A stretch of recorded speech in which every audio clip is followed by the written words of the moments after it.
Why not? If yeah, we're just gonna start. Um, oh yeah, welcome. Hi, my name's Will Barlow. I'm the executive director of the Bolinas Civic Group, and let's listen to our little theme song.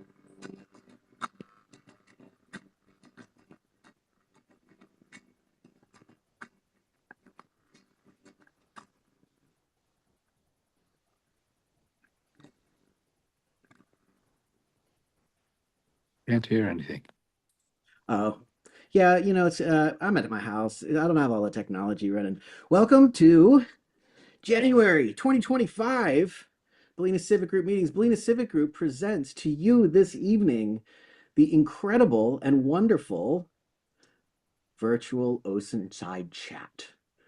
Tonight's meeting um, is, of course, sponsored and given thanks. We're going to give some thanks to some folks, as we always do, to the people that support the Bolinas Civic Group. One, we're going to support KWMR, who is our strategic partner in communication engagement across all of West Marin. KWMR has been a wonderful, wonderful host to the organization, and we just recently did yesterday, actually. If you go back and listen to Epicenter, we were given a little overview of the Civic Group and what's coming up and what's happened. We also want to thank Not Other Joel, our technology partner, who has provided some of the technical resources for the Civic Group, and of course the West Marin Fund for their financial support and continuing to support community engagement and collaboration. Um, Everyone always says Will never asks for money, and last month everyone said Will never ask for money. But you can donate to the Bolinas Civic Group. The Bolinas Civic Group is a California nonprofit corporation, as well as a federally recognized 501c3 public charity. Thank you to all of you who may have donated in the past to the Civic Group. It was wonderful to see some of those donations come in now that we are a registered public charity. It's very exciting. So if you feel so compelled, I suppose we still are in the season of giving, as they say. So feel free to go to bolinascivicgroup.org/donate or and read more about donating. So tonight's meeting about tonight's meeting. Let me turn that up. There we go. About tonight's meeting. So it's the start of the year, and like, what? Oops. Uh-huh. There we go. I'm just gonna mute everybody. You guys, if you need to be unmuted, just let me know. I'll help out. Okay. So it's the start of the year, and so I had this crazy idea that we would just have a conversation. And so tonight is gonna be a unique new type of format, which is the one that is driven by you, the people in the room. Of course, we do have some structure to all of this, so let's get on to our agenda. So the agenda tonight is going to be community observations, because I love showing pictures and talking about stuff, framing the place we are, an introduction, and an open discussion in which we'll do announcements and stuff. So we'll get through this first little bit where I do a lot of talking, and then it's going to be all up to you folks, okay? Well, yeah, a little bit all to everybody. All right, so some community observations. These are observations that I have made while journeying around since the last month, keeping us framed of reference to where we are. Number one, I don't know what happened to our ensign, but boy, did it get murdered. That's unfortunate, but it is kind of cool looking in a weird sort of decrepit end of collapse of society kind of way. But that's an observation. Oh, this is a great photo. This is in the Dance Palace over in Point Reyes Station. The Bolinas Civic Group was invited by the West Marin Fund to go sit around with a whole bunch of other nonprofits, and we discussed all sorts of things. Look, I see you right down in there, Gene. Look at you right there. Here's your head. And we had a whole bunch of really great conversations about West Marin, about other issues in other communities. And that was really cool because one of the things that I learned was that a lot of the other communities in West Marin are facing a number of similar challenges. We are not so unique as much as we'd like to think that we are. Okay, next up, Christmas fair. Man, that thing was hopping that first night. I mean, it was packed, just full of people buying stuff, festive. It was super great, and there was so many Christmas activities during that period. I mean, it was a really great holiday season. The community really showed up. My mom was out. I don't know if those guys got to meet my mom, but like my mom was out, and she was like, "Wowzers!" And it was pretty good. On a more somber note, I don't know if y'all can see this right here. That's water. I'm sorry, water. That's water. And if you look down at the bottom of the screen, you'll see it is touching the road. We had a storm surge that was so big, not only did it bury our dock, and by bury I mean flood, it also reached the road. And for those of you that have been following along in the civic group meetings, I've shown pictures of this area before, being this is the lowest point in Bolinas. And our lowest point in Bolinas was inundated with water. So, sea rise. Next up, Bolinas Rod and Boat Club had an excellent holiday party, and Santa even showed up, and it was pretty cool. It was really nice to see Santa show up, and all of the community showed up. There was chili, and there was trees. There wasn't any caroling. I'm not sure why. Probably because no one started singing, but it was really nice. Um, oh, the Marin County Parks Department has installed a new drain that goes to an old drain. This is pretty cool. This is right next to the tennis courts, on the south side of the tennis courts.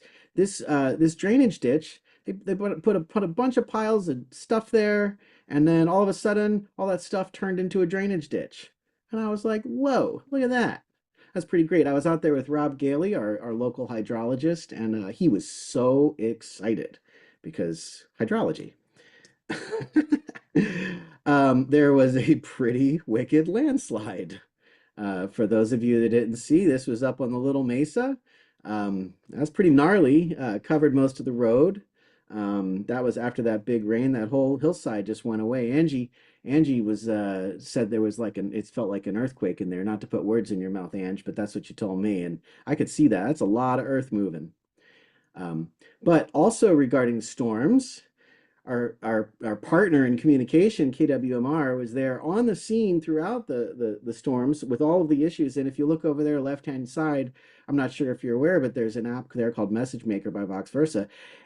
I don't know if you know anybody who does translation software, but I do, and it's me. And it was really cool. They had a chance to translate their emergency messages in other languages like Spanish, which was really neat. And that was pretty cool to see and to hear. And it's very empowering for everyone that at KWMR is getting the message out there in so many different ways.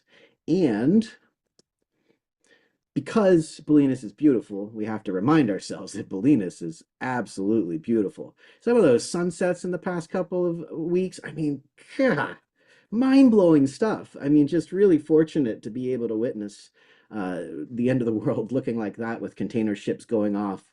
Um, and then we've had this amazing fog that's just been rolling over the hills, just embracing and bathing our beautiful little coastal village. And honestly, some of the best sunsets I've ever seen in my entire life. It's just this was for anyone who's wondering, this was January 1st, 2025.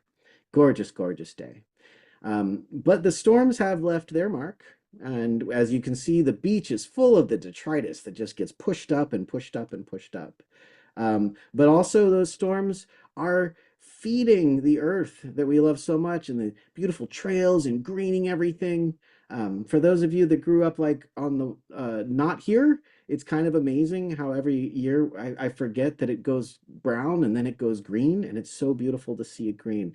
Out there, the Commonweal Walk is just gorgeous this time of year.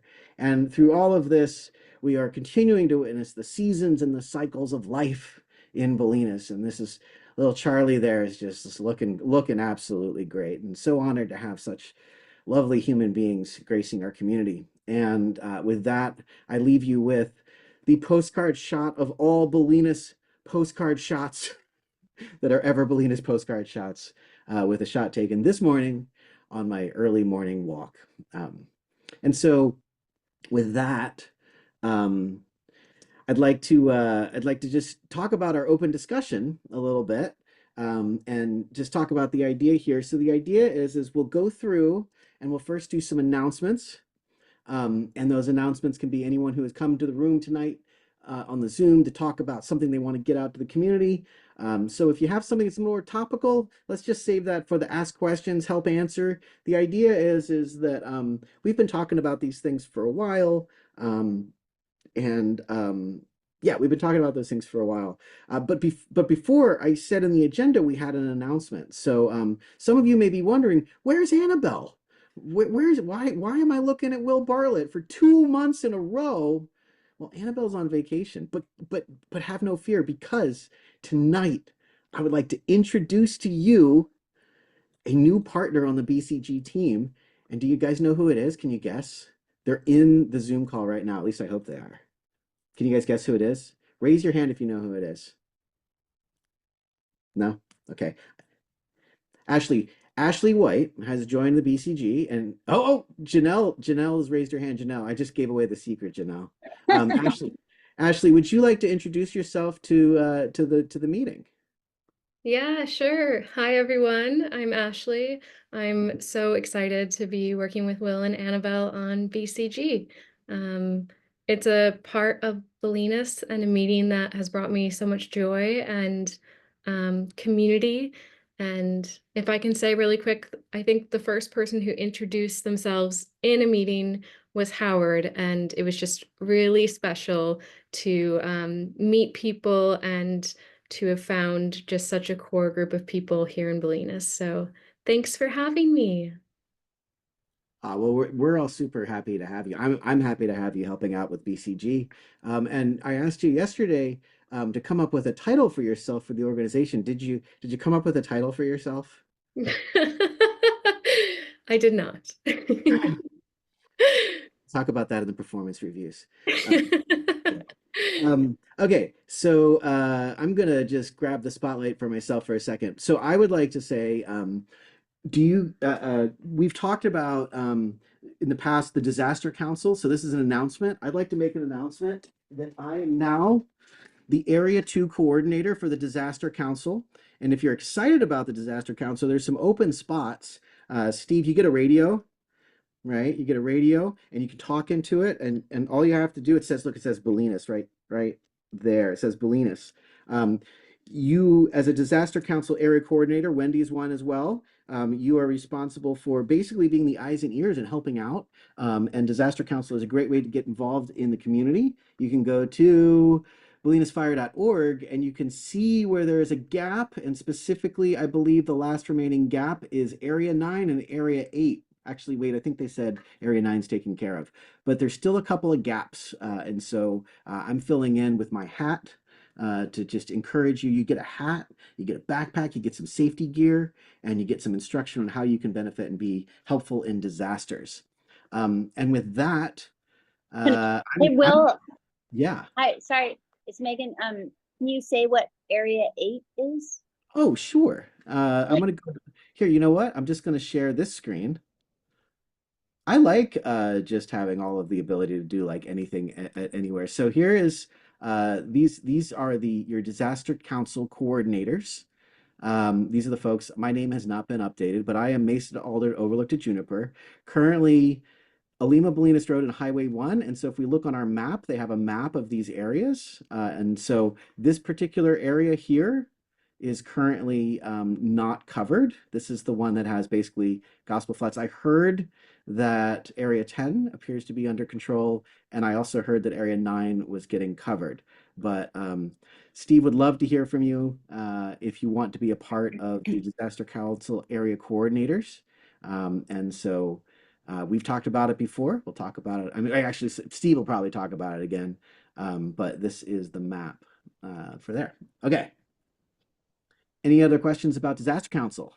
Can I say one cool thing about Disaster Council? Sure. My Okay. only, Keep well, hat. my only experience of it was Janet Bissick has been the coordinator for our area, and she, I don't know, 1 or 2 years ago, just called a Disaster Council meeting of all neighbors, and it was the first time there were like 50 of us, and a lot of us have been near each other for like 30 years and had never met.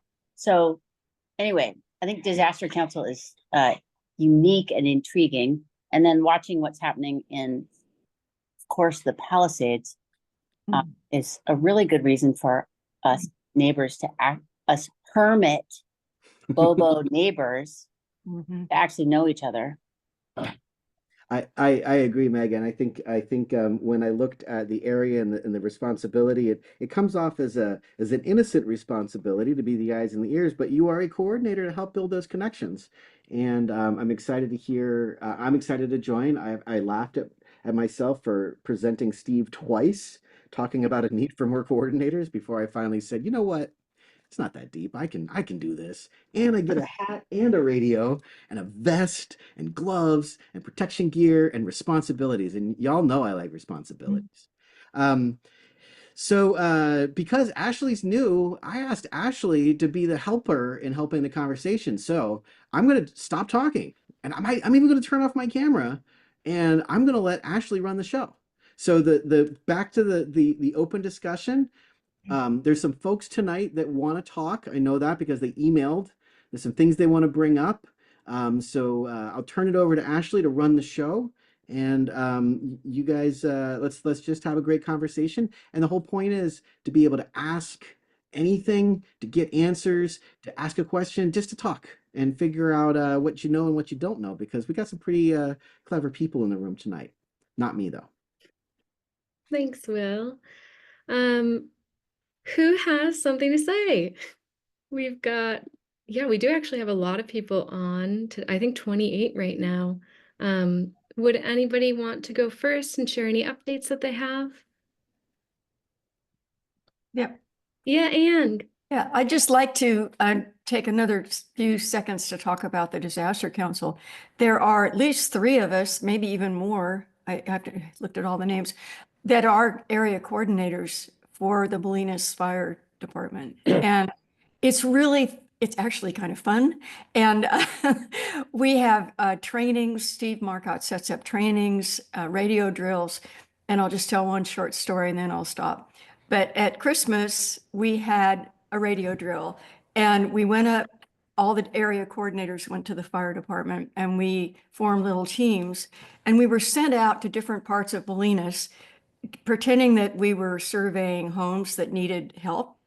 And our job was to count and describe all the Christmas lights that we found. And it was really fun. I was fortunate enough to be able to do Wharf Road. Well, it took forever because every single building on Wharf Road had lights on it. And so we had to report the color of the lights, just as if it were an incident that we were reporting, the address, the condition of the lights. And then we went back to the fire. We were supposed to radio it back, but there was so much fog that night that it was a little scratchy. So we went back to the firehouse and gave our reports of what we saw. So it can be fun learning how to do this and definitely something that brings the community together. And you learn a lot about disasters and how to respond and how to do your job of alerting people. So it's definitely worth looking into. That reminds me, Anne, and I'm going to jump in a little bit more on Disaster Council because I just realized as you were talking, one of the things that Steve talked about was expanding as a Disaster Council member, expanding the role by getting more people to be a part of your Right, little club. right. So one Yeah, of the yeah. things that I've been doing has been looking for people who live in my area who would be willing to help me help Mhm. my area, help the fire department. Right. So there are still opportunities if you're not a coordinator to be involved. So I don't want to think there's only one slot left. No, no, no. Yeah, and we have they're called liaison. Thank you. Thank you. Like Dogtown, I'm Area 12 in Dogtown, and Wendy used to be in my area, and now she's their own coordinator downtown. But I have 3 people that are liaison, and they each have a 2-way radio, and we check in on our 2-way, and then they check in with me, and they'll report what's going on at the houses that they go see. And then I, on my radio, call into the fire department to give the report for the whole area. And that's how it works. And it's good to have several people in each area, Will, because not everybody's going to be in town when something happens, True. right? So it's And good to have, 4 or 5 people if you can get them. And just one last thing on the reason that we have those radios and that we can talk between local radio, family radios, as well as the big radios is because of KWMR. So KWMR has provided the infrastructure for all of the West Marin villages to be able to communicate to each other in an emergency. And one last plug for KWMR. They are at their end of the year giving. They're a little bit short on their goal. So for those of you that have not yet considered giving to KWMR, please consider giving too, because things like a radio system that allows all of the West Marin to be able to communicate that is being facilitated by a local agency, not even an agency, but like one of our nonprofit organizations, it's pretty cool. Okay. I can chime in more on the disaster council if you want. It's Wendy. Sure, Wendy. Um, I was going so to be quiet Ann, too. Anna's is an amazing chair, and I loved working with her in my old place. And it's Richard Dillman that we should be thanking for the radios. And apparently we're pretty special because of those radios here. And then I also would say do you remember the earthquake tsunami warning we had?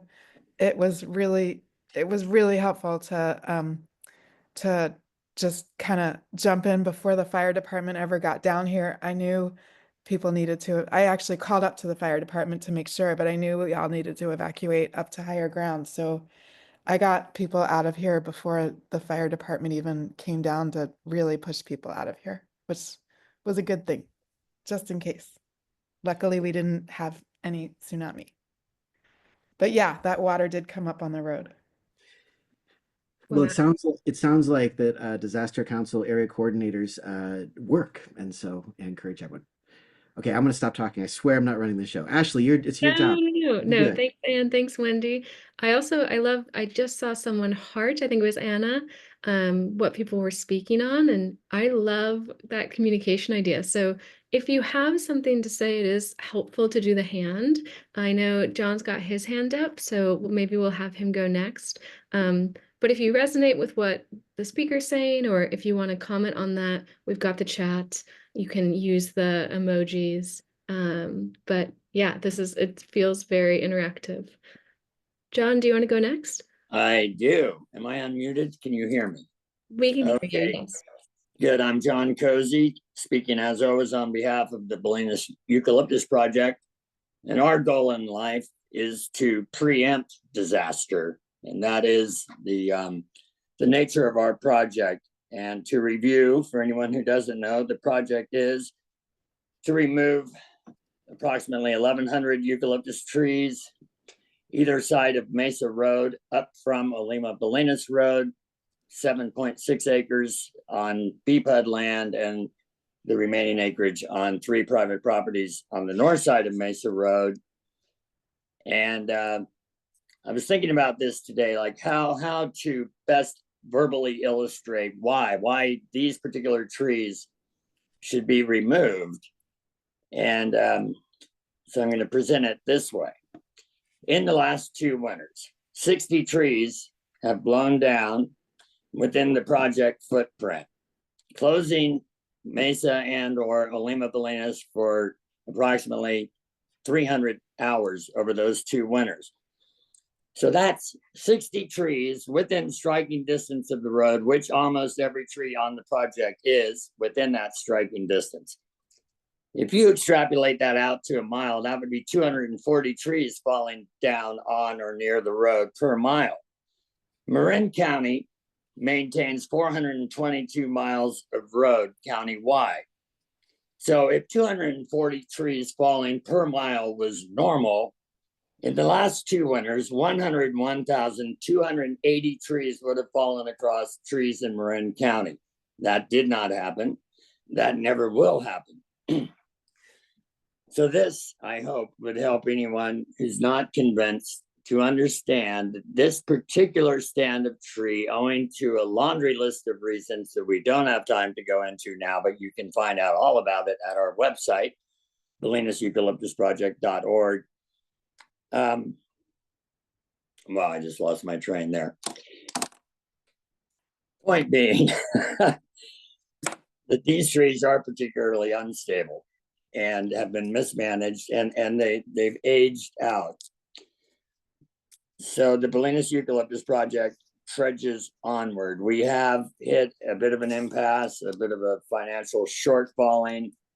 We're stalled getting through the permitting process. And we're working on a response to the Coastal Commission after receiving our application in September, end of September. They came back with a bunch of assertions that proved beyond a doubt that they did not thoroughly read the materials. So we've been working with David Ainley, who's generously donated his time, as we all have donated hundreds of hours of our time, to point by point redirect the Coastal Commission back to the materials we submitted that answer every question that they pose.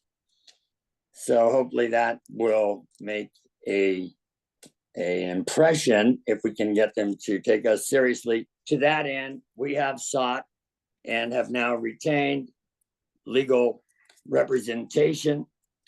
The reason for this is because, disappointingly, we found out that a citizens group, even made up by hard-working, devoted, serious people volunteering their time, our voices do not apparently resonate in the ears of the powers that be, the people that make these decisions.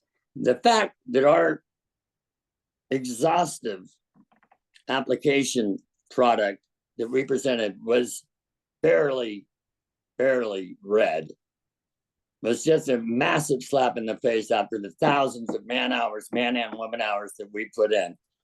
So hopefully with the lawyer's letterhead, we'll be taken a little more seriously.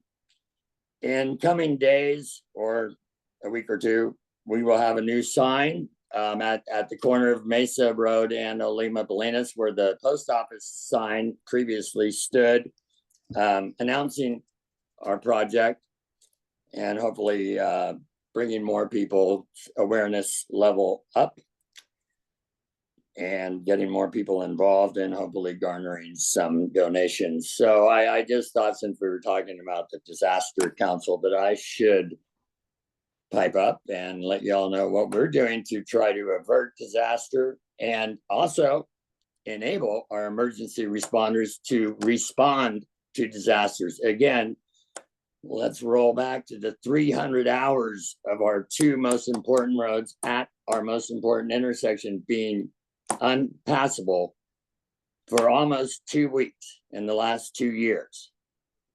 Lives could have been lost had medical emergencies or other disasters struck while our fire department couldn't get to those in need. With that, I'll thank you very much and enjoy the rest of the meeting. Thanks, John. I want to end on a high note there. How long has your crew been working on this? We started the summer of the Vision Fire, not the Vision Fire, the Woodward Fire. Wow. So we're into our 4th year. We've been at it long and hard, and we're not going away. Nice. A lot of dedication. Thanks. I'm just going to ask Will, because I have lost this part. Will, do you want people to open up and ask questions of different speakers, or are we kind of doing No, announcements? let's do and whatever then you open? want. Okay, let's do whatever we want. Anybody who wants to jump in and talk, like, say, I mean, Megan's unmuted. She's like, Oh, she's ready to go. ready. Well, She might not be ready to go, but she is unmuted. No, we should just have a convo, open convo. Super. I just want to applaud John and that entire crew as ever for the tenacity on this really important topic. And then point out one thing and then ask you a question, John. One experience we had before Christmas was in the heavy rains and winds.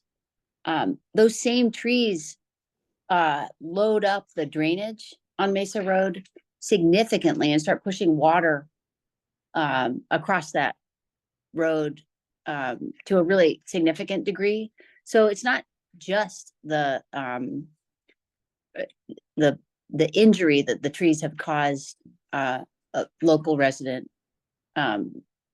I think tragically, or the 300 hours of critical egress need that are both our town, central population on the Mesa, and our first responders at the fire department require on those roads. And John, I applaud you for the math that you did, because it was appalling when we heard from our own representative that we have these problems all over the roads of Marin.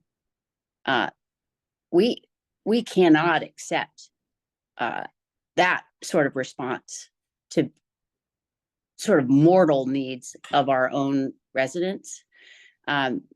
So I think I just wanted to turn and ask John, I know you guys, I think, ended up with a meeting out of the last civic group meeting with our supervisor's representative, Fernando, and our county representative, Redoni. Did anything come of that meeting? That meeting resulted in the planning of a future meeting, which we were to discuss after the new year. We just reached out back to Redoni's office yesterday or today to say, hey, hello, we're here, it's a new year. So we're at the 8th and we haven't heard back from them, but Fernando assured us that a meeting would be forthcoming. So we'll see. Maybe Fernando's on here and he could give us an update.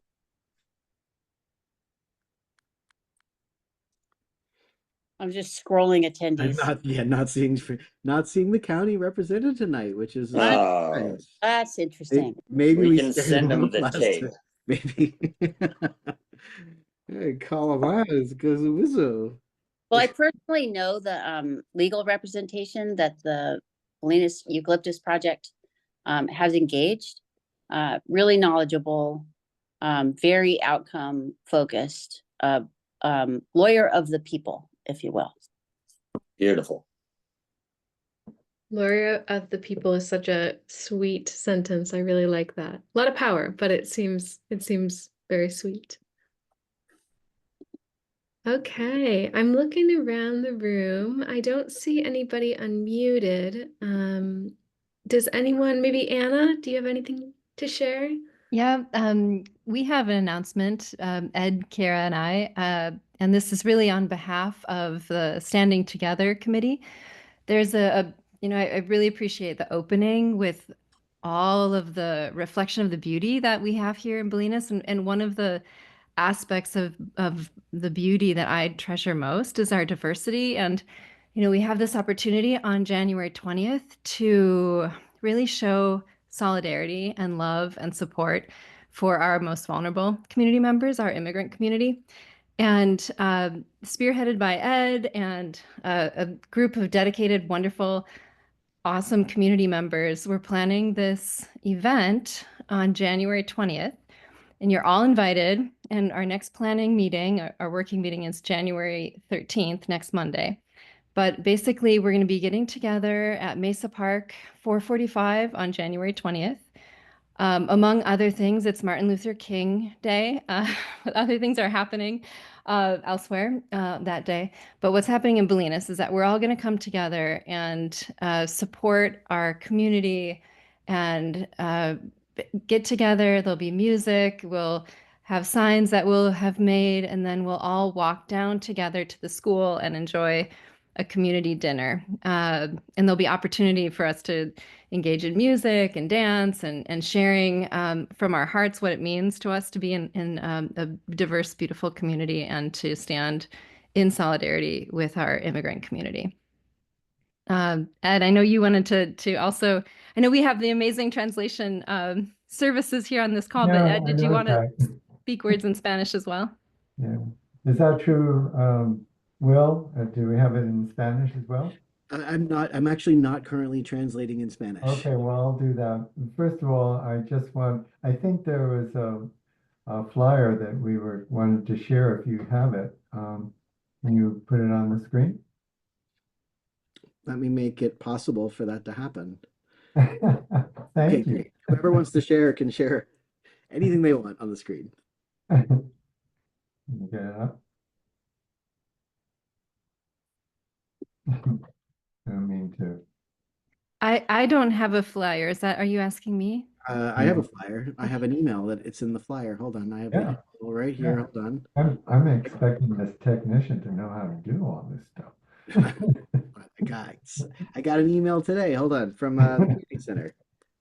Let's see. And then While what's you're sweet for about, it, oh, go ahead, Anna. I'm sorry. I was just going to say, maybe I can share a little bit from the meeting that we had last night, which there were people from our Spanish speaking community there. And, you know, we had different prompts and reflections of like the culture of Bolinas, the culture of places that we've all come from, that they've come from, and what creates conditions of safety. And the sharing that I heard, I just would love to share here that people really feel supported in our community, like really cared for, and deeply appreciate what it is to be included in community events, and especially having fun together. And so the spirit of this event is really coming together, you know, showing love, not focusing on necessarily the negative. Of course, there are other events that will help empower all of us to know what to do if ICE shows up. But and maybe Ed, you could mention the January 17th event. But this is really going to be about coming together, family friendly, just like totally high vibration, fun love fest. And there is the flyer. Thank you. Yeah, this is a flyer that we've been distributing around. It's also, you know, through the school particularly. And just, you know, you can see it's in English and in Spanish. And yes, as Anna said, this is an opportunity for us just together, get together and celebrate the fact that we in Bolinas are really united. Somos unidos. Somos parte de una comunidad unida. And so it's an opportunity for us to do start with a rally, una manifestación de solidaridad, and at Mesa Park, we're going to convene about 4:30. We may even start even earlier and make signs and all that. We'll have music. We'll have signs. We'll bring flashlights because at 5:20 it is the sunset, and we'll from there at 5 o'clock we're going to march down from Mesa Park on the bicycle trail, and then go all the way to the school, and there we will have a fabulous community dinner. All of you are all welcome to all of these events, but we really, really want to join together in doing that. And so it's a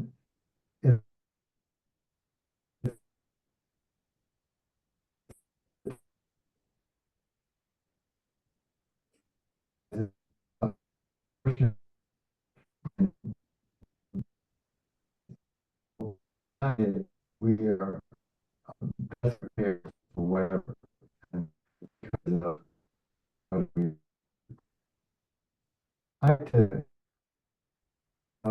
in getting Ed, I don't mean to speak over you, but it sounds like we can't hear your audio. Is that happening for everyone? Sounds like a rural broad. Rural bandwidth issue. Ed, I'm so sorry. I was going to just repeat. We can't hear exactly what you're saying, but what I will do is I'll write in the chat the title, location, time, and where it starts. And I also see that Wendy added the Know Your Rights training in Spanish with the lawyer January 17th from 6 to 7:30 at the school. So thank you for adding that, Wendy. Does anyone want to add something additional about that January 17th event? Yeah. Tina? Can Oh, I add Leo for a second? yeah. Thanks, Megan. Yeah, hi. Leo Castelnich, I'm the lieutenant of the school district. On the evening of the 17th, the Marin County Public Defender's Office, in collaboration with the Canal Alliance, will be putting on a Know Your Rights training at the school 6 to 7:30. This is for anyone who feels like they may be impacted or knows somebody who may be impacted by the planned Trump deportation or denaturalization operations. And it's basically going to cover Fourth and Fifth Amendment rights and help families make emergency plans, including emergency custody plans should adults be taken into custody. So it's important, I think, for native English speakers and community members to attend this as well. So down at the school, 6 to 7:30 on the 17th. Great. Thank you so much. Megan, do you have anything to add there? No, strangely. Cool. All right, let's see the rest of the room. Janelle, thanks for your hand claps. Those are my favorite. Those are the coolest little emoji you can do. Tina, I see you have your hand up. Would you like to share anything?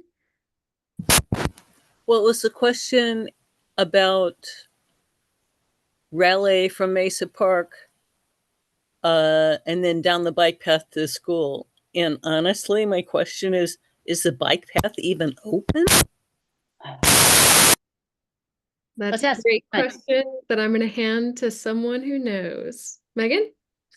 No, I'm wondering about John. I mean, are the trees safe for us? John, I wonder if you could answer, maybe Jean? I think the path is not open. They cleaned up most of the brush from all the down trees a few months back, finally, but there's still logs blocking parts of the trail. Definitely from Mesa Road down to Resource, you have to do some bushwhacking to get through. From the school down, or from the firehouse down, I don't know if they're calling it open or closed. It's tough telling. Why don't we'll check it out and put on next door at least. Yeah. We'll do some scouting because I know Ed was in touch with the fire department about that specifically. So we'll let you know. Thank you for that. Great. Oh, Hey, John, there's a hand raised. Elia Hayworth? Yes. Can you hear me? Yeah. I have a question. Is there any training for our town that is, if something happened, a sweep was coming, that we could stand up for our local people? Is there any way of knowing how we might do that or be notified that something's happening? I can answer that a little bit. We've been meeting West Marin with Fernando actually has been leading the way. We've been meeting every week around those issues. So I don't have the information right in front of me, but I can definitely hook you up. Great, thank I you. information too. so I believe the Canal Alliance is putting this together, not the Public Defender Office, but there will be a rollout of a WhatsApp that's dedicated to sharing information about ICE operations countywide. And when I find out more about it, I'll try to get information out to everybody. There's Thank you. also the excellent resource that is the red card that I know, Ed, you mentioned last night you have 400 some of them. So those are also a great thing for us to all get our hands on as a way of referring what we can say and do in order to stop an action or prevent people from coming in or engagement that we could avoid. Thanks. Anna or Ed, could you speak on what the red card is a little bit more? I'm wondering, Can I Ed, if talk you're back a in little bit connection. about this? First of all, thank you, Leo, for mentioning the Conozca sus derechos, which is a very important workshop, which is going to happen on the 17th. The answer is the red card is it's about the size of of a credit card, and it basically has on it a message that is in English and in Spanish. But basically, on the English side, it says, "I do not want to talk to you," and basically it's something that you slip if an ICE agent came to your door. You'd slip it under the door, not saying anything, but basically saying, "I'm not going to talk to you." So. And that's just one aspect of it. But the main thing of what's going on the 17th is it's going to be delivered uh, uh, by uh, immigration lawyer from the Marin Legal Services, and we have very few immigration lawyers, period. It's just a special kind of law that is an administrative law. And so we're very fortunate to have her to really explain how what you need to prepare yourself in the event of some visit. Right. So anyway, I don't want to say any more than that. It's really important for particularly the um, Latino population that needs to be prepared. And thank you, Leo, for actually having that set up. Leo And wants everyone to know that they can grab red cards from Cara at the school desk. there are red They'll- cards there, and what's more, I have about 400 more of them. And as I mentioned about standing together, it's a matter of we will have continuing workshops and so on to continue the effort that we did way back in 2017. But right now, the standing together is about celebration, and la unidad es la fuerza.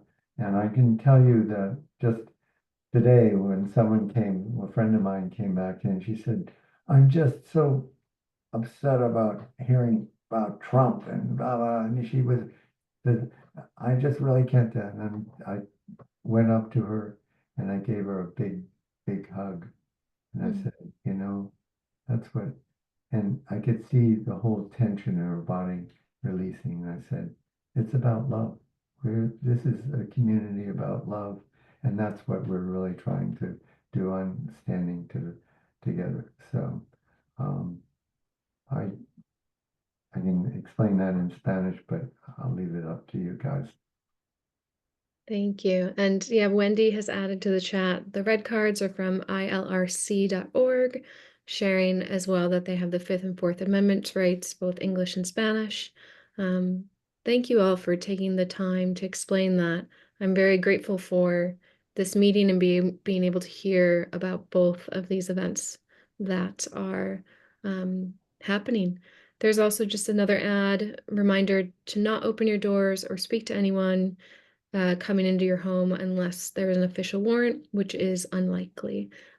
So yeah, thank you. I see Peter's hand is up. I want to check in to see if he has something to share.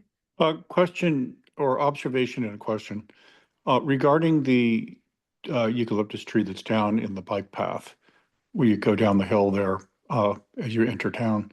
I think it would be very easy to remove it with volunteer effort, but as you might imagine, you just don't go on to property unauthorized with chainsaws and start doing things.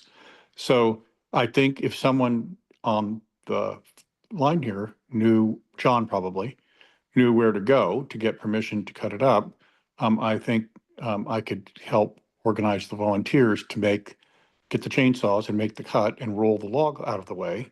And that might end that crisis, which I'm sure everybody would appreciate. Thank you. Yeah, thanks, Peter. John, I'm not sure if you're on and want to respond to that right now, but that's just really thank you for that effort. That's pretty amazing to work Well, with. yeah, clearly, we'll ask the BPUD what's up with that.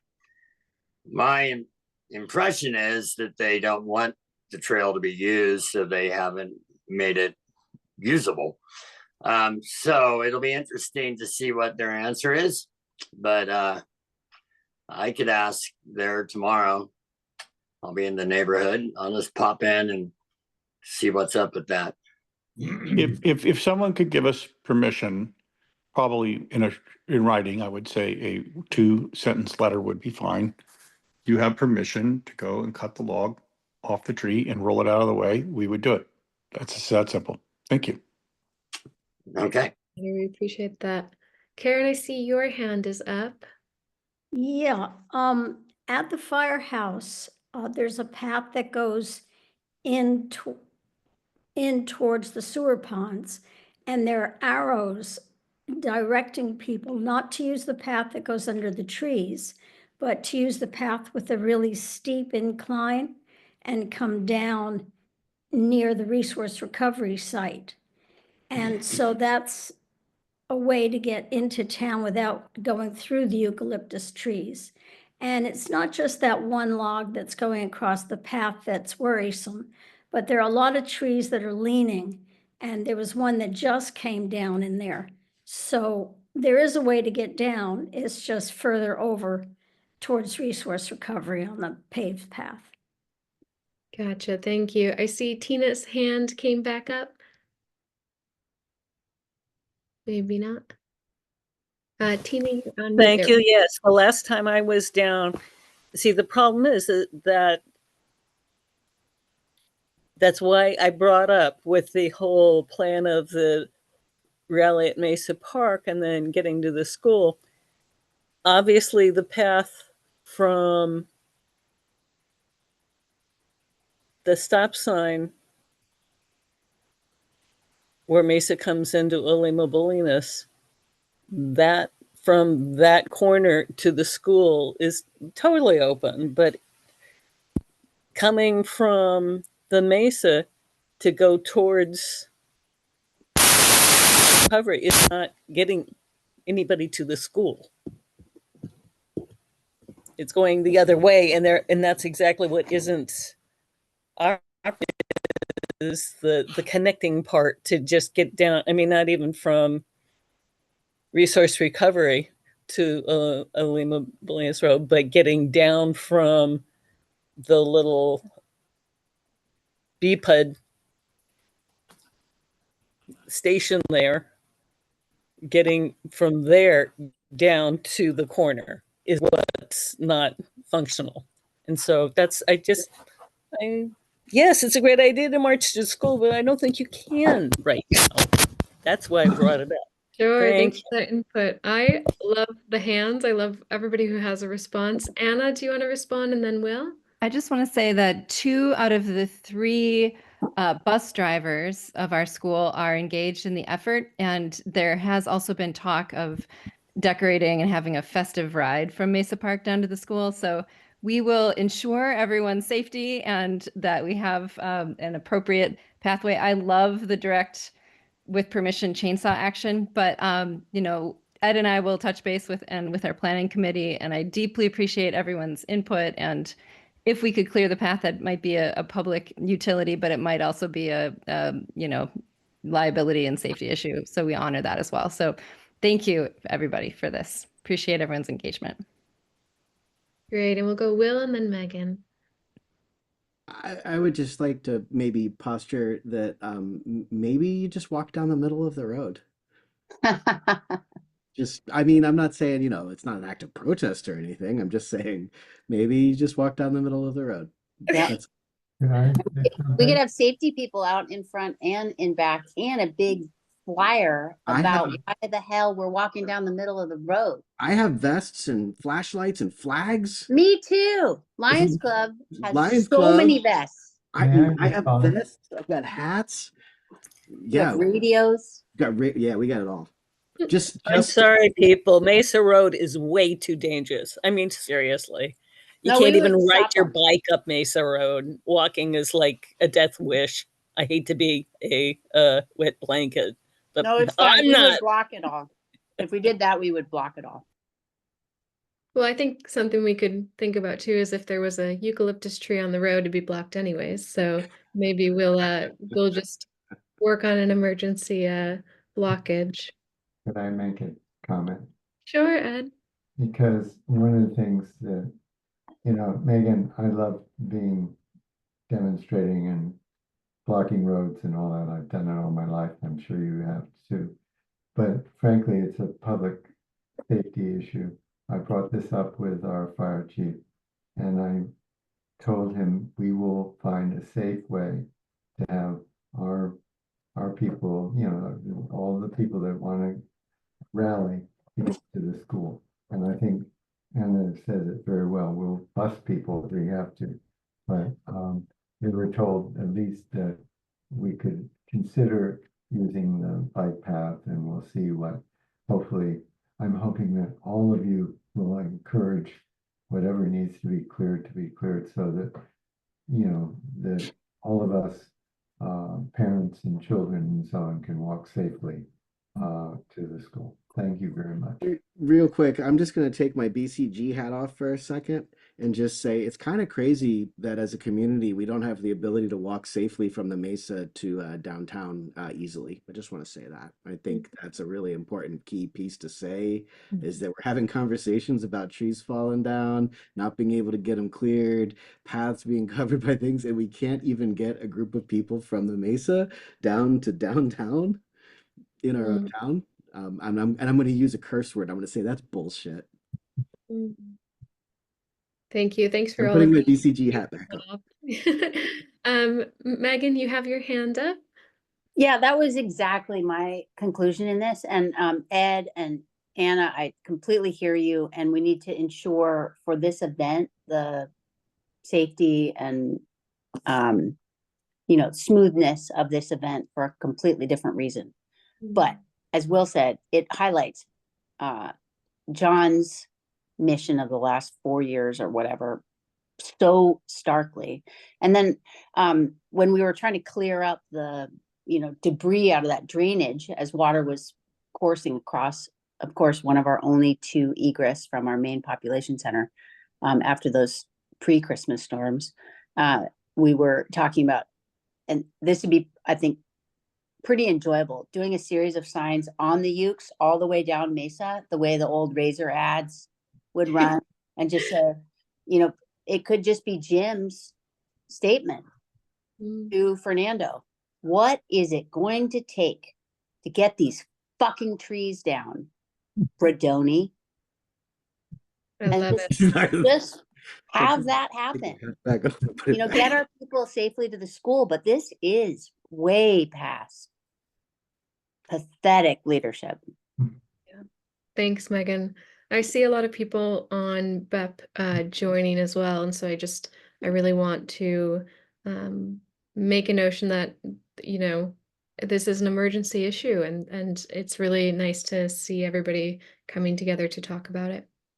I do also want to say it is 7, so I know we've got some speakers who spoke to Will earlier in the day, or emailed in. I think Mia is one of them who wanted to speak on a topic.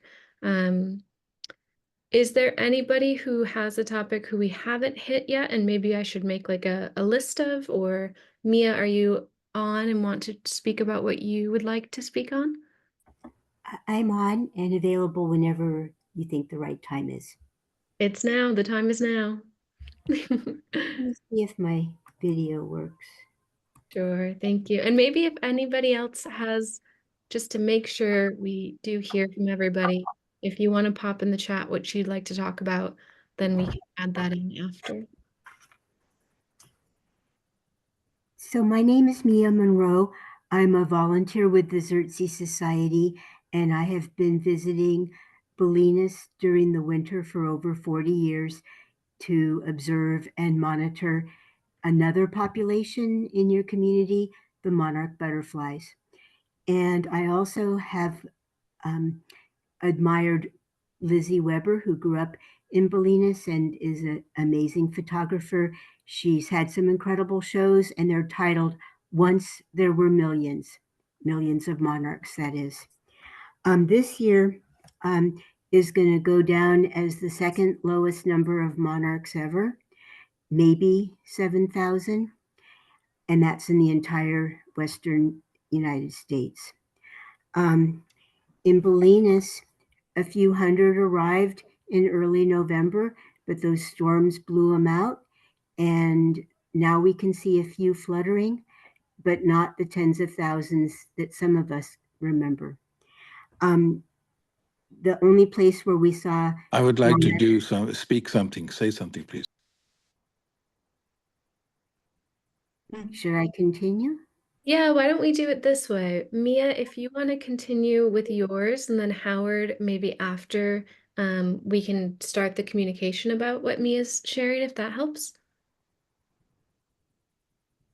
Okay, Mia. The only clusters that lingered this year in Marin were in Stinson Beach. And the causes we don't really know. It could be the very low breeding inland. It could be the terrible heat waves that we had in July and September. It could be that none of the overwintering sites really offer protection to monarchs anymore. But due to this continent-wide steep decline, it's not just in the West, it's also the Eastern population that goes to Mexico. But due to this steep decline, many petitioned the U.S. Fish and Wildlife Service to protect monarch butterflies under the Endangered Species Act. And the Fish and Wildlife Service has proposed a threatened listing. There's going to be 2 public meetings next week and a comment period through March 12th.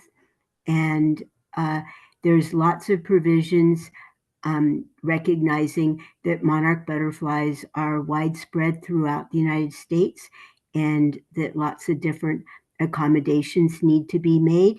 So it's a very flexible approach. And the final thing I'd like to say is that at both times that the Fish and Wildlife Service has made a statement, the first thing they have said is that no one has waited to be told that monarchs need protection. There's something for everybody to do, and everybody has stepped up already. And in Bolinas, that's planting nectar plants.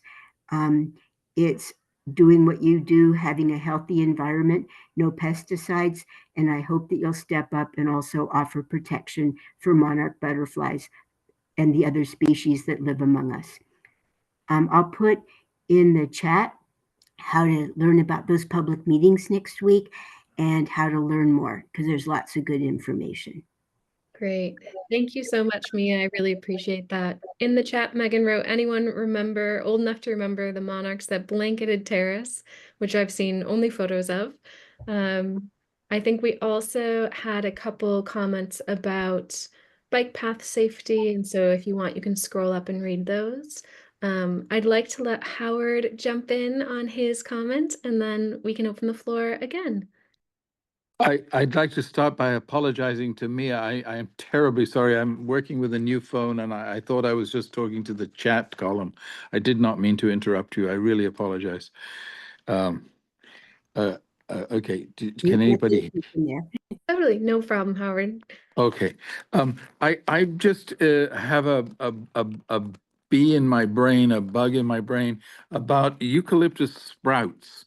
Everywhere I look, driving around Bolinas and indeed West Marin, I see eucalyptus bursting forth, bursting out of the ground in their thousands.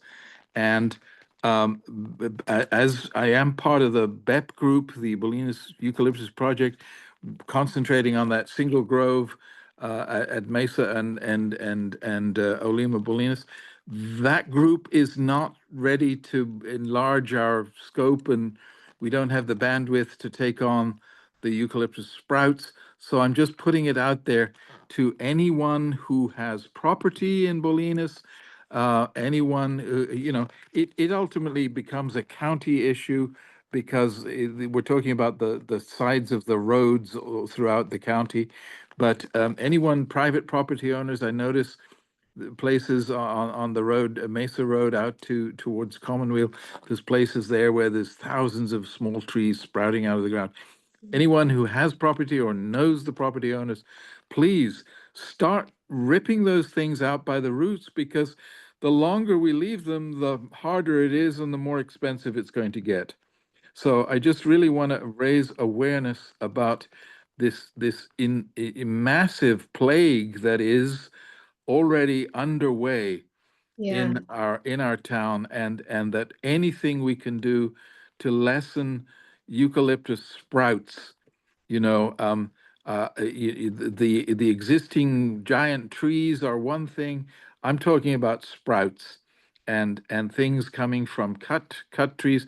Those things, I've seen it myself. They grow 30 feet in a year, sprouts from a cut trunk, and it's a real problem, and it's only going to get worse. So anything we can do to start to deal with it or get ahead of it would be a very good idea.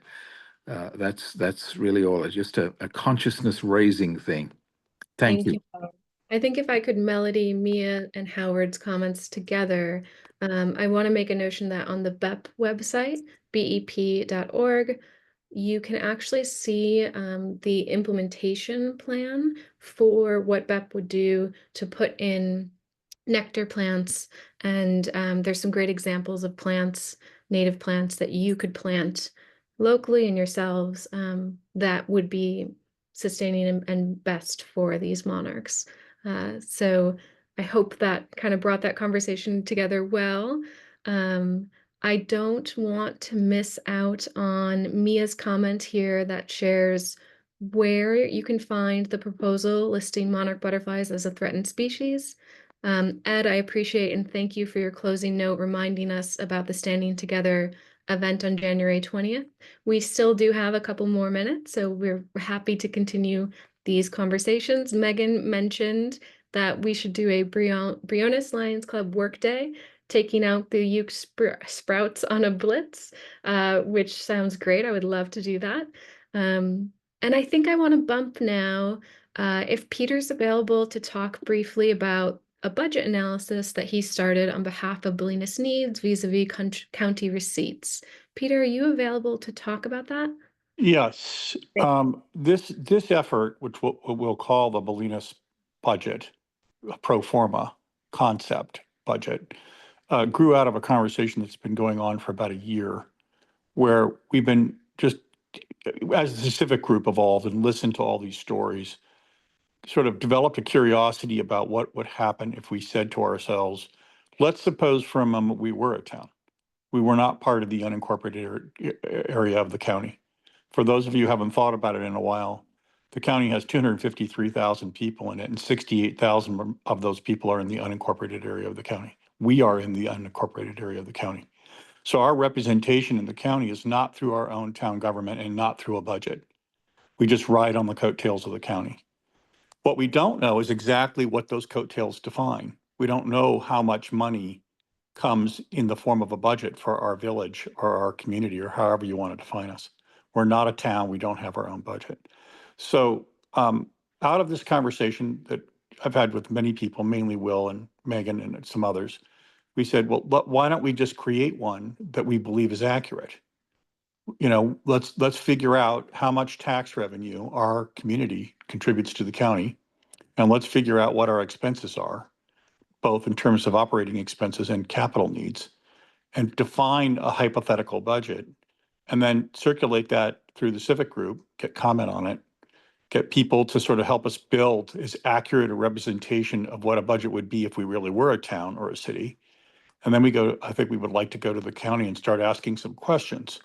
So one question might be, if we felt our budget was credible and we liked it and we thought it was an accurate representation of what we are really doing, one question to the county would be, given that you don't share any information about budgets for villages in unincorporated areas, can you tell us what you're spending on us? This is what we think you should be spending.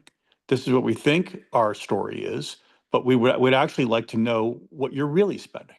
What are you doing? And we suspect that the county's answer will be, well, we don't prepare data like that, and we don't have data to explain that to you. It would take some effort to explain that to you. So then the next part of it goes, as you might suspect, well, let's get down to it, right? it's pretty important that you understand and we understand what we're contributing and what we're getting in return for what we're contributing and what our needs are. And then we start digging in from there. Now, in other counties, other rural counties that have struggled with this question, people in unincorporated areas have said, let's start a formal group that starts to communicate with the county and not let it be so informal. So there are at least, I think, Megan, don't we know now there are at least 4 or 5 community action plan or community action project, they call it CAB, community action project communities in California that reflect rural areas or unincorporated areas that want better representation. And I'll just conclude by saying, think about representation. When you're governed by a city, you can go to your mayor or your city council and complain. You elect them. We elect one member of a board of supervisors that has 5 members. We have no influence on the other 4 members. And the one member we elect represents a large number of people in many communities in West Marin, not just our community. So our representation is highly diluted. You know, we're really not, we really don't have very strong representation. You can like or dislike Dennis Rodoni, that's up to you, and you can form your own opinion. All I'm saying is, either way, we don't have a lot of leverage, and we're just a very, very small part of a diluted representation, which isn't working, in my opinion, very well for our community. I think we need to have a stronger voice based on the facts, and I think we should create as factual a representation of our pro forma budget, our hypothetical budget, as we possibly can. Now, I'm going to turn it back over to Megan and make sure, because we've had lots of conversations about this, and I might have missed something, or she might want to emphasize something else. Megan. First, I want to celebrate the first evidence that an idea has some merit, which is Minna saying, I'd like to help with the effort with putting together the data.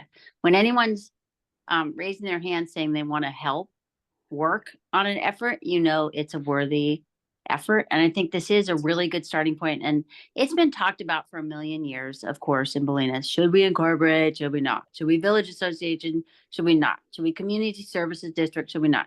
So why don't we just pull the data together first?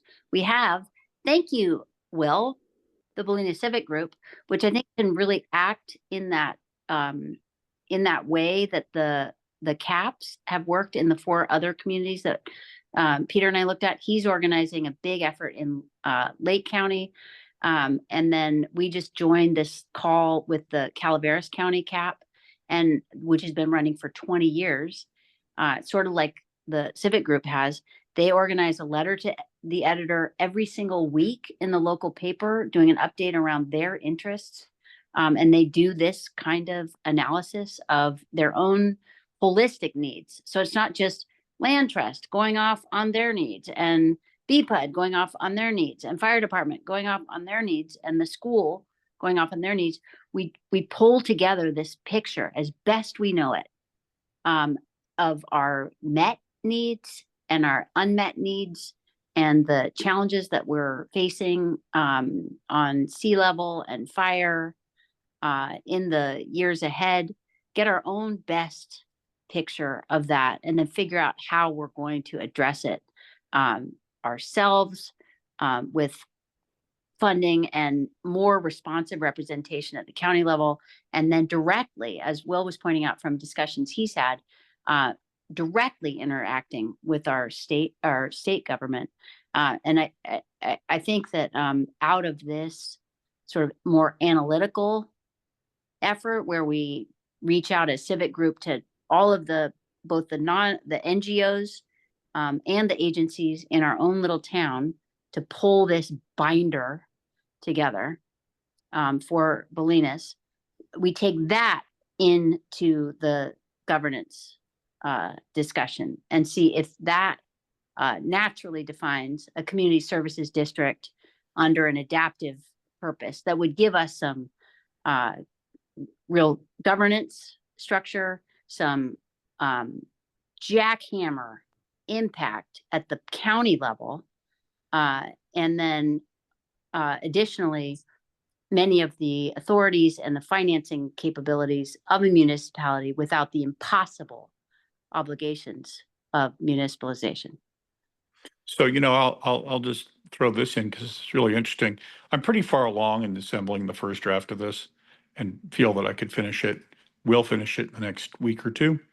And then I'll work closely with Megan and Will at getting it tuned up so we can share it and people can start to think about it and of course add to it because I'm sure I won't think of everything.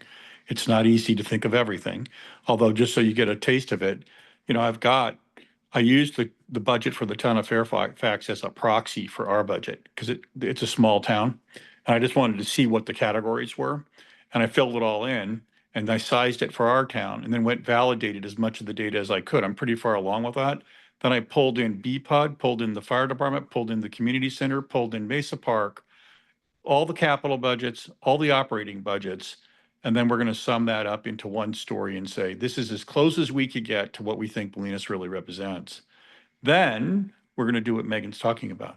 We're going to start shopping it around and going to people and say, these are our real needs. This is what we're contributing in terms of revenue back to the county. You're our government. Let's get going. I mean, we have a lot of stuff we need to get done. Who knows what will happen from there? I'm sure it will take a lot of effort to get all the things we want done. But at least this provides a framework for us to have an organized discussion about it. I think for me personally, I'll just sign off with this comment. I feel very strongly about this personally. I'm new to the community. My wife and Emily and I have been here about 3 years. I really like the community. I was born and raised in Marin, so I'm not unfamiliar with Marin. We're really enjoying the community, enjoying the civic group. It's a wonderful group. The town has a wonderful spirit and kind people. What I really hope to help everybody with is to just get a stronger voice based on a fact-based approach to getting what y'all deserve and what should be happening, for us if we were organized like a town. I mean, we shouldn't expect any less. At this point, I really don't think we're getting what we deserve. Thank you, Peter. Thank you, Megan. I I'm gonna, do want to add that. I'm gonna jump in real quick. Oh, go ahead, Bill. Go real quick. Just build a longer arc narrative so we don't forget. Um, this conversation, there was a conversation with the county. The Bolinas Civic Group brought the county out to talk about their budget a few months ago, probably about 4 months ago. And I think that for those of you who haven't watched that video, it does bring some stark realizations about the county's commitment to unincorporated Marin. And there's some very specific details that say things that Peter's talking to, which is they do not have a forecasted budget. They do not plan for West Marin. There's buckets of money that get handed to our supervisor's office to distribute for things. And so that part of that conversation, I think, has led us to the work that Peter's doing. And I just want to tie it back to last month's announcement of the Community Needs Survey. The Community Needs Survey is just being in review right now. I talked tiny buckets. Yes, Megan, there were tiny little buckets for West Marin, which the Community Needs Survey is part of the human effort to identify what the community is stating that it needs. And the nice part about the work that Peter's been doing is that it aligns with the opportunity to present both of these bits of information. The community is saying it wants and needs these things, and there's a budget that looks at what it would take to do those things, and that package comes together pretty nicely. So in next month's meeting, there will be, I'm committed to releasing the Community Needs Survey, which will be discussed with all the local nonprofits as well as our county executives and administrators, but also you, the community, in great detail will have access to the actual report, which contains a very representative result of the population's input during the Community Needs Survey that was sponsored by the efforts of the Bolinas Civic Group and funded by the West Marin Fund. So I just want to throw that plug about how it's all coming together. Thank you, Will. I saw Anne have a hand up. I saw Karen had a hand up in, I think, appreciation for the work that you all are doing on this. Maybe we can add some data right now if anybody is interested, if they feel this is a great way to go. Just shoot something in the comments. We got tiny buckets from Megan. I also wanted to make a note that Ed had made a quick edit to his comment here. just a quick note that after donating to BCG, if you can, please help out by donating to Standing Together via Bolinas Community Center with a note about its purpose. So I didn't want to miss that edited note there. I think we're up to date on comments. And I also wanted just to share, it is 7:25. Does anyone have anything else they want to add or something new to talk about? We love a doorknob confession. If anybody's in therapy, they know. I love Stu's picture of me in my glasses. Oh, that's tight, Stu. Thank you. Um, can I steal? Can I steal? Are we good? Can I I steal think just we're the last good. 5 minutes? Yes. Why don't Uh, you close it down? Yeah, thank I you. think that's great. I'm gonna share the screen. Funny. What's that? Stuart, that is so funny. Dope. Okay. One, I want to thank Ashley for stepping in. Ashley had a trial by fire this past week. You can thank Ashley for all of the communications, the radio show, and hosting this meeting. Let's all, everybody, give a big Zoom, hand claps, a round of applause for Ashley. Killing it. She passed the audition. Good job. Um, Also, I did record this meeting this time. I apologize for the last one. Most of us were here for whoopsie doozies. The next meeting's going to be February 12th. And I got the date right this time. Can you believe that? This is going to be a Zoom only. In March, we are going to do Civic Soup and meeting at the community center. So we're going to do our meeting as we do in normal in March. And then after that, most likely I'm vibing. We might be doing a civic soup on budgety things. I'm just thinking maybe that's where we're going to be. We're going to be announcing that stuff. So that's exciting. Making this up as I go. I want to thank you all for your continued commitment to show up here once a month. And even if it is on Zoom, I think we do a great job of this. And for those of you who do not know, more information is at bolinascivicgroup.org. I thank you all with our classic sewer pond sunrise. And thank you all so much. And with that,